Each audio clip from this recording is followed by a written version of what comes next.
5, 4, 3, 2, 1, 0. All engine running. Liftoff. We have a liftoff.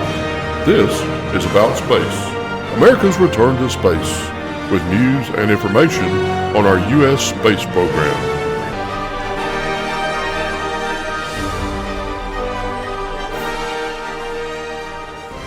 From our About Space Today World Headquarters on Florida's Space Coast, I'm John Gomez, and here are the stories you need to know about.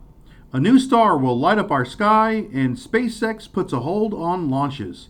This and more next, as America and the world is listening to About Space Today.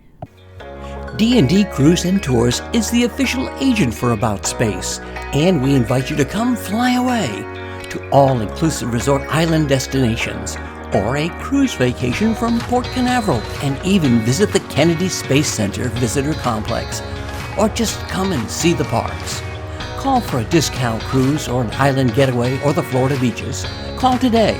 The call is free, and so are our services. Call 877-747-8631. That's 877-747-8631. We are Florida's group travel specialists. Welcome back. A white dwarf called T Coronae Borealis in the Corona Borealis constellation, about 3,000 light years from Earth, is home to a star that is expected to reignite in an explosion so bright and brilliant it'll rival the North Star, and astronomers cannot wait to see it. Astronomers have earmarked precious time on board a host of ground and space-based telescopes to catalog every possible detail to learn more about this star and the phenomenon of novas. As soon as the nova erupts, gamma rays will skyrocket alongside a similar spike in the nova's brightness, allowing astronomers to decipher just how hot material is getting soon after the eruption of this star and how fast that material blows away from the white dwarf.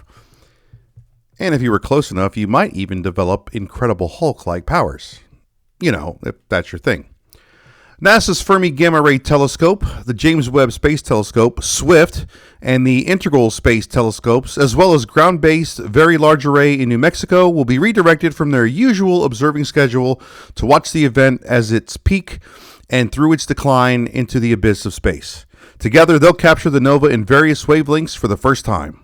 Stay tuned to About Space Today for more updates on this rare occurrence. In other news, SpaceX has decided to ground its Falcon 9 rocket for the time being after the vehicle experienced an issue on its recent launch for NASA.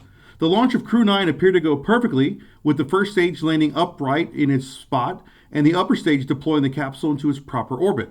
The capsule docked with the ISS yesterday afternoon, and the astronauts safely left the Dragon capsule. So what's the deal? Well, it seems that after doing its job, the upper stage had an issue where it experienced what's known as an off-nominal deorbit burn, causing it to land outside of its target area, and that comes from SpaceX via X. SpaceX plans to investigate the root cause of the issue in order to get the Falcon 9s back to work, so stay tuned to About Space Today for more news on Falcon 9. Make sure you check out our Facebook page, aboutspace.today, for details on launches and landings.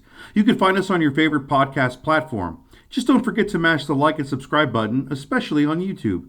Check out David Denault twice a week with Special Report, and Don Meyer every Friday with America in Space.